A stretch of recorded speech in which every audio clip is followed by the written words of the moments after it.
Assalamualaikum warahmatullahi wabarakatuh. Perkenalkan, saya Anissa Nanda Putri akan membawakan materi mengenai pengolahan ubi kayu atau singkong menjadi tepung mokaf sebagai pangan fungsional kaya antioksidan. Seperti yang kita ketahui bersama, Indonesia merupakan negara yang kaya akan sumber daya alam termasuk tanaman berkhasiat. Nah, salah satunya yang sering digunakan itu adalah ubi kayu. Nah, ubi kayu ini atau sering disebut singkong adalah termasuk tanaman pangan yang sudah lama dibudidayakan secara tradisional di Indonesia dan sudah dikenal luas di masyarakat. Nah, selain sebagai bahan pangan, ubi kayu juga dapat digunakan sebagai bahan baku industri dan pakan ternak. Adapun kandungan dari ubi kayu sendiri yaitu menurut penelitian Ramadan tahun 2011, ubi kayu dapat digunakan sebagai bahan baku pangan fungsional karena mengandung scopoletin yang dimana itu suatu senyawa bioaktif yang mempunyai fungsi fisiologis bagi kesehatan. Untuk ubi kayu varietas manggu memiliki kadar scopoletin yaitu 16,550 mg per kilogram bobot kering, dan pada tepung, ubi kayu menggunakan cara penyautan menghasilkan scopoletin tertinggi yaitu 6,940 mg per kilogram.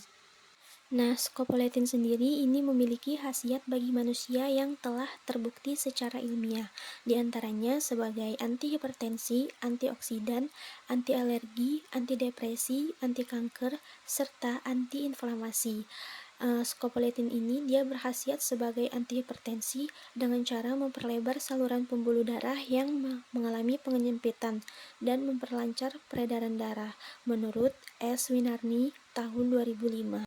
Penelitian dengan pengolahan bahan baku ubi kayu sendiri telah banyak dilakukan. Nah, salah satunya itu pembuatan tepung mokaf. Mokaf atau modified cassava flour adalah salah satu produk patit termodifikasi yang telah banyak dimanfaatkan sebagai produk pangan. Menurut NIA tahun 2018. Nah, mokaf sendiri ini dia bisa mengganti tepung terigu. Hal tersebut dikarenakan mokaf memiliki kadar pati yang hampir sama dengan kadar pati pada terigu. Menurut Kristia Stuti tahun 2016, tepung mokaf sangat cocok untuk menggantikan tepung terigu untuk kebutuhan industri makanan. Contohnya itu dalam pembuatan kue kering. Nah, mokaf ini dia memiliki kandungan aktivitas antioksidan sebesar 0,64%.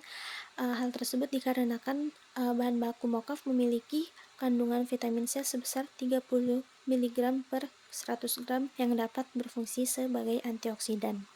Nah, berikut ini merupakan pengolahan tepung mokaf. Nah, jadi langkah pertama yang harus kita lakukan yaitu dengan memilih singkong yang masih segar dan cukup umur, yaitu dengan umur panen 8-12 bulan. Kemudian kupas singkong tersebut, buang kulitnya dan bagian yang tidak digunakan. Kemudian cuci dengan air bersih, rendam, kemudian masukkan singkong ke dalam mesin perajang atau pengiris hingga menjadi chip ketebalan 1-1,5 mm.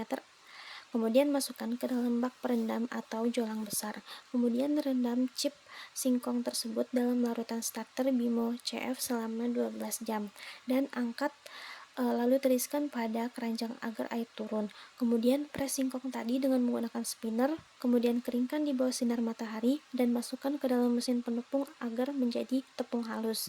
Kemudian kemas tepung mokaf dalam kemasan plastik, kemudian tutup rapat. Dan yang terakhir, tepung mokaf siap dipasarkan atau diolah lebih lanjut. Sekian dari saya, kurang lebihnya mohon dimaafkan. Wassalamualaikum warahmatullahi wabarakatuh.